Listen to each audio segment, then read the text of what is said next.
दोस्तों, हर सोसाइटी, हर कल्चर और हर रिलीजन ने अपनी आने वाली पीढ़ी को जो चीज़ पास ऑन की है वो है बुक्स। बुक्स के ज़रिए ही हम अपनी नॉलेज आगे पास ऑन करते हैं और पुराने हमारे जो कल्चर हैं उन्हें भी हम बुक्स के ही सीखते हैं। तो किताबें पढ़ने के बहुत से फ़ायदे हैं जिन पर एक मैं डेडिकेट वीडियो बना चुका हूं जो आप आई बटन में चेक कर सकते हैं। पर क्वेश्चन ये उठता है कि आखिर रीडिंग की हैबिट को हम डेवलप कैसे करें। तो चिंता किस बात की दोस्तों, जब हम आपके साथ हैं। तो इस वीडियो में हम समझेंगे कि रीडिंग के स्किल को हम अपने अंदर कैसे इंप्रूव करें। अगर आप रीडिंग हैबिट डेवलप करना चाहते हो तो वीडियो में एंड तक बने रहें। आपकी समस्या का समाधान इसी एक वीडियो में हो जाएगा। तो हेलो एंड नमस्कार दोस्तों, मेरा नाम है राजविंदर सिंह और मैं राजविंदर सिंह स्वागत करता हूं आपका आपके अपने यूट्यूब चैनल फ्रॉम किताब में। और चैनल पे नए हैं तो चैनल को सब्सक्राइब करके बेल आइकन ज़रूर प्रेस कर लें। So let's get started. तो सबसे पहला पॉइंट है इंटरेस्ट। दोस्तों, किसी भी काम को करने के लिए सबसे ज़रूरी होता है इंटरेस्ट।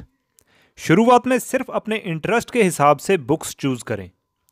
सबसे पहले आप ये देखें कि आपको किस फील्ड में मज़ा आता है, किस फील्ड में आपका इंटरेस्ट सबसे ज़्यादा है। अब ये कोई भी फील्ड हो सकता है, जैसे business, economy, health and fitness, history, travel या लव स्टोरी, बॉलीवुड, हॉलीवुड, कोई भी चीज़। अब अपने इंटरेस्ट के हिसाब से बुक चूज करें और उन्हीं पर शुरुआत में फोकस करें। इसी के साथ साथ दूसरा पॉइंट है स्टार्ट विद इजी। इंटरेस्ट के बाद अब किताब चूज करते समय हमें इस बात का ध्यान रखना है कि शुरुआत में हम सिर्फ आसान भाषा वाली किताबें चूज करें। कई ऑथर या कई बुक्स बहुत डिफिकल्ट लैंग्वेज यूज करते हैं, उनका लेवल हमारे लेवल से बहुत ऊंचा होता है। तो शुरुआत में ऐसी किताबों से बचें।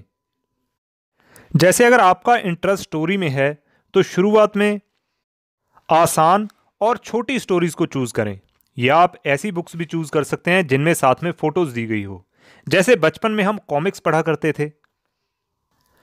और इसी के साथ तीसरा पॉइंट है क्रिएट हैबिट। दोस्तों, जिस भी काम को हम डेली करते हैं, रूटीन में करते हैं, वो काम हमारी हैबिट में शामिल होता चला जाता है।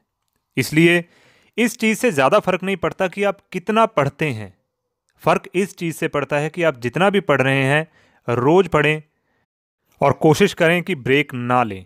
बट अगर बाई चांस कभी ब्रेक हो भी जाता है, किसी कारण से आप किसी दिन नहीं भी पढ़ पाते हैं, तो उसके लिए गिल्ट फील ना करें, बल्कि खुद को माफ करके अपनी हैबिट को कंटिन्यू करें।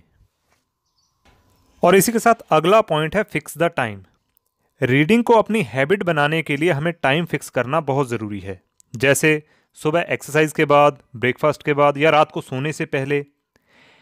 इसका हमें फ़ायदा ये होता है कि जब भी हम उस काम को करते हैं, जैसे मान लो कि अगर आप ब्रेकफास्ट करने के बाद आधा घंटा किताब पढ़ते हैं, तो नेक्स्ट टाइम जब भी आप ब्रेकफास्ट करेंगे कुछ दिनों बाद आपके माइंड में खुद ही स्ट्राइक होगा कि अब मुझे किताब पढ़नी है, और आपका माइंड रीडिंग के लिए पहले ही तैयार हो जाएगा।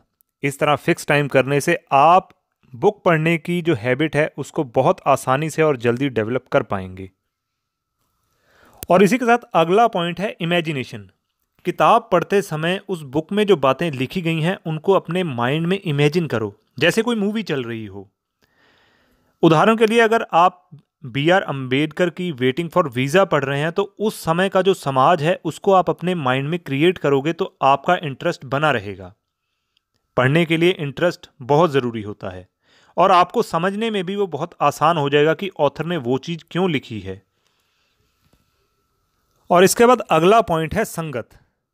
जैसे कहा जाता है कि जैसी संगत वैसी रंगत। अगर आप अच्छी संगत करोगे तो उससे कुछ अच्छा ही सीखोगे और बुरी करोगे तो उसका परिणाम भी कुछ बुरा ही होगा। सो आप संगत ऐसे लोगों की किया करो जो बुक्स पढ़ते हैं, उनके साथ बुक्स रिलेटेड कोई आइडिया, थॉट शेयर कर सकते हो। इसके साथ आपकी नॉलेज तो बढ़ती ही है, इसके साथ साथ आपकी बुक पढ़ने की इच्छा भी बढ़ती है। इसीलिए अपने सर्कल में ऐसे लोगों को ज़रूर रखो जो बुक्स पढ़ते हैं, क्योंकि कहा जाता है you are the average of your 5 best friends.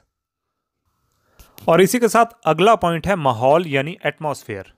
संगत के साथ साथ माहौल का बहुत असर पड़ता है।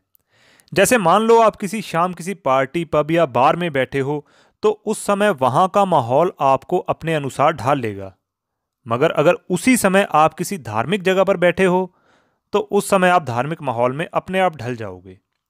तो इसलिए आपके घर का, आपके रूम का, जहाँ पे आपने रीडिंग करनी है, वहाँ का माहौल रीडिंग के हिसाब से होना चाहिए। बुक्स आपके सामने टेबल पे होनी चाहिए, ना कि अलमीरा के अंदर।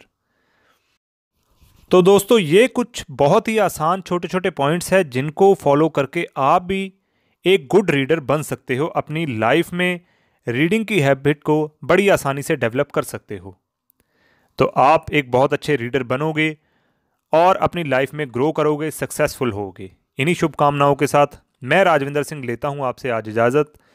मिलेंगे नई वीडियो में नए टॉपिक के साथ। तब तक रखिए अपना ध्यान। Keep reading, keep learning, keep growing. जय हिंद।